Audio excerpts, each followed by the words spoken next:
Lungs کے اندر رہ جاتی ہے، اور وہ یہ ایکسرسائز کرنے سے یعنی آپ کے لنگز کے اندر جو آپ کا ریزیڈیول والیوم ہے وہ بھی بہتر ہوتا ہے، یعنی آپ بہت کم مقدار میں کاربن ڈائی آکسائڈ جو ہے آپ کے لنگز کے اندر رہتی ہے، اور آپ کے لنگز ظاہر ہے آپ کے لنگز کے اندر جیسے کہ انہیلیشن پروسیس آف انہیلیشن میں اماؤنٹ آف آکسیجن جو ہے وہ لینے کی استعداد زیادہ بڑھ جاتی ہے، تو اسی طرح پروسیس آف ایکسپائریشن کے دوران بھی کاربن ڈائی آکسائڈ زیادہ سے زیادہ خارج کرنے کی جو ہے وہ رفتار بڑھ جاتی ہے۔ اسی طرح جی یعنی کہ آپ کے آکسیجن ڈیپتھ ایک ہم ورڈ یوز کرتے ہیں، آکسیجن ڈیپتھ، کہ جب آپ اسٹینیس قسم کی ایکٹیویٹی کرتے ہیں، ہارڈ ایکٹیویٹی کرتے ہیں، تو آپ کی جو temporary shortage of oxygen process جو ہے وہ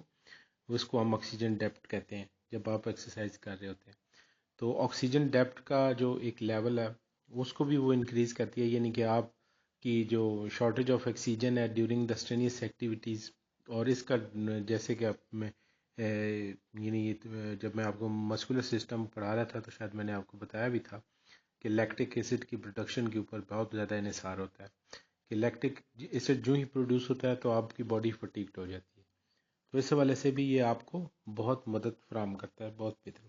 کرتا ہے۔ ویسے نارملی وائٹل کیپیسٹی کو معلوم کرنے کے لیے ہم اسپائرومیٹر یوز کرتے ہیں۔ اسپائرومیٹر ایک آلہ ہے جس کے ذریعے سے کسی بھی فرد کی وائٹل کیپیسٹی کو معلوم کیا جا سکتا ہے کہ اس کی لنگز کی وائٹل کیپیسٹی کیا ہے۔ پھر اگر ہم شارٹ ٹرم اور امیڈیٹ افیکٹس کی بات کریں گے ریسپائریٹری سسٹم کے حوالے سے، تو ایکسرسائز جب آپ کریں گے تو اس کا شارٹ اور امیڈیٹ افیکٹ یہ ہوگا کہ آپ کی بریدنگ ریٹ بڑھ جائے گا، سانس لینے کی رفتار آپ کی بڑھ جاتی ہے، اور آپ زیادہ سے زیادہ تیزی سے سانس لیتے ہو اور زیادہ سے زیادہ آکسیجن لے کے جانے کی صلاحیت رکھتے ہو۔ پھر جی increase the depth of breathing, آپ کی تنفس کی گہرائی بڑھ جانا، یعنی آپ کی جو تنفس کا عمل جو ہے وہ اس کی ڈیپتھ میں اضافہ ہو جاتا ہے۔ پھر اگر مزید ہم لانگ ٹرمز کی افیکٹ کریں تو ایک چیز میں نے پریویس لیکچر میں بھی آپ کو بتائی ہو، لیکن میں پھر تھوڑا سا ایکسپلین کر لیتا ہوں کہ ہماری لنگز کے اندر ایئر سیکس ہوتی ہیں، اور ان کے اندر تھوڑی تھوڑی چھوٹی چھوٹی تھیلیاں ہوتی ہیں جن کو ایئر سیکس کہتے ہیں، جو ایلویولائز ہوتی ہیں، تو جب آپ ایکسرسائز کرتے ہیں تو آپ کے لنگز کے اندر ہوا کو مطلب سیو کرنے کے لیے نمبر آف ایلویولائز بڑھ جاتی ہیں، ایلویولائی کا بڑھ جانا، ٹھیک ہے۔ ایلویولائی از اے پروسیس آف ریسپیریشن کے ایک آرگن ہے جو ایئر سیکس کے اندر جانے کے ہوتا ہے، تو آپ کی نمبر آف ایلویولائز جو ہیں وہ بھی بڑھتی ہیں۔ پھر آپ کا جیسے کہ ہے کہ آپ کے انٹرکاسٹل مسلز ہیں، ان کی اسٹرینتھ میں اضافہ ہو جاتا ہے، ان کی طاقت میں خاطر خواہ اضافہ ہو جاتا ہے، اور وہ بہتر طریقے سے یعنی کہ آپ کا یعنی کہ اس قابل ہو جاتے ہیں کہ وہ زیادہ سے زیادہ اس پروسیس آف ریسپیریشن میں آپ کو مددگار ثابت ہوں۔ پھر ہے کہ جی آپ کی وائٹل کیپیسٹی ہے وہ بڑھ جاتی ہے، ٹائیڈل والیوم بڑھ جاتا ہے، ریزیڈل والیوم میں بہتری آتی ہے، اور آپ کے ڈایافارم کی کارکردگی میں بھی اضافہ ہوتا ہے، ڈایافارم مسلز کی کارکردگی میں بھی اضافہ ہوتا ہے۔ اب تھوڑا سا کمپیریزن میں تھوڑا سا آپ کو یہ بتا دوں کہ یعنی ایک عام فرد، عام ایتھلیٹ اور ورلڈ کلاس ایتھلیٹ کا کمپیریزن تھوڑا سا زیادہ کمپیریزن کیا ہوتا ہے، یعنی اس کا اگر اس کی ریسپیریٹری فٹنس کو آپ نے جانچنا ہے اور اس کی کارڈیو اور ریسپیریٹری فٹنس کے حوالے سے آپ بات کرتے ہیں، تو عام فرد کا آرام دہ حالت میں وینٹیلیشن جو ہے ایک بندہ نارمل بیسس کے اوپر 7 کرتا ہے، اور عام فرد جو ہے تقریباً 7 دفعہ کرتا ہے، اور نارمل جو عام ایتھلیٹ ہے وہ 6 دفعہ، اور ورلڈ کلاس کا ایتھلیٹ بھی 6 دفعہ کرتا ہے۔ پھر زیادہ سے زیادہ وینٹیلیشن پر لیٹر پر منٹ کی بات کر رہا ہوں، تو یہ ایک عام فرد جو ہے 110 اس کی ہوتی ہے، اور ایک عام ایتھلیٹ جو ہے وہ 135 کرتا ہے، اور ایک ورلڈ کلاس ایتھلیٹ جو ہے اس کی زیادہ سے زیادہ وینٹیلیشن جو ہے وہ 195 تک جاتی ہے جی، یعنی یہ میں آپ کو لیٹر پر منٹ کے حساب سے بتا رہا ہوں۔ آرام دہ حالت میں سانس کی رفتار، یعنی آپ آرام دہ حالت میں اگر سانس کی رفتار دیکھیں کہ سانس کی رفتار پر منٹ میں کیا فرق ہوتا ہے،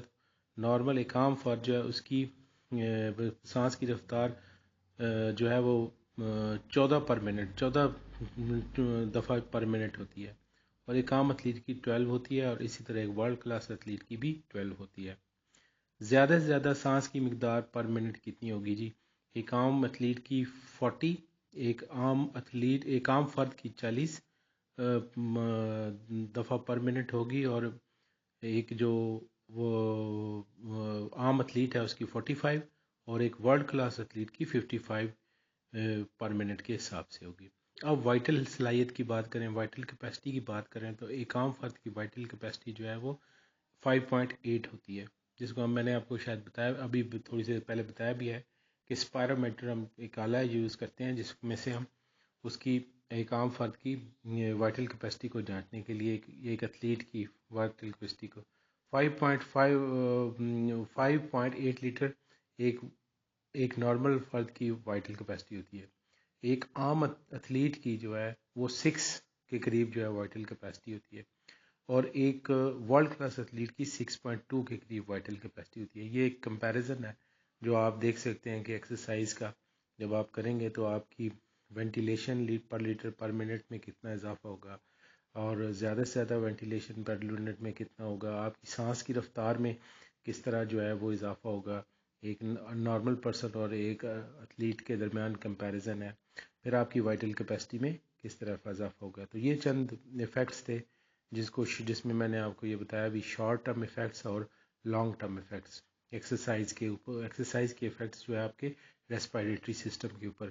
کس طرح کس طرح اثر انداز ہوتے ہیں۔ جیسے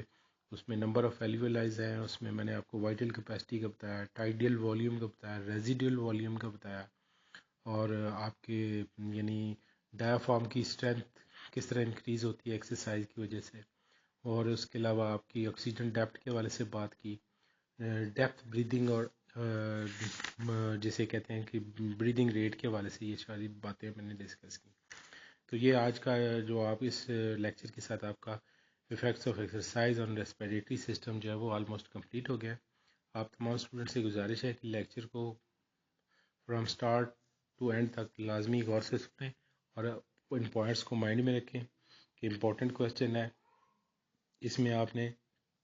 یہ بتانا ہوگا کہ ریسپیریٹری سسٹم کیا ہے، اس کے کیا کیا افیکٹس ہوتے ہیں، ریسپیریشن کا پروسیس کیسے چلتا ہے، انہیلیشن اور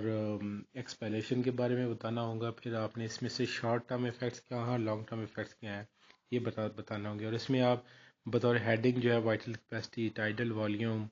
آکسیجن ڈیپتھ اور ریزیڈول والیوم، بریدنگ ریٹ بڑھنا، اور اس کے علاوہ آپ یعنی ڈیپتھ آف بریدنگ کا بڑھنا، ایلویولائی کا زیادہ ہونا، مسلز کی جو ریسپیریٹری مسلز ہیں ان کی اسٹرینتھ کے حوالے سے آپ علیحدہ علیحدہ ہیڈنگز بنا کے بھی اس کو ایکسپلین کر سکتے ہیں۔ Thank you very much. Next lecture کے ساتھ پھر حاضر ہوں گے۔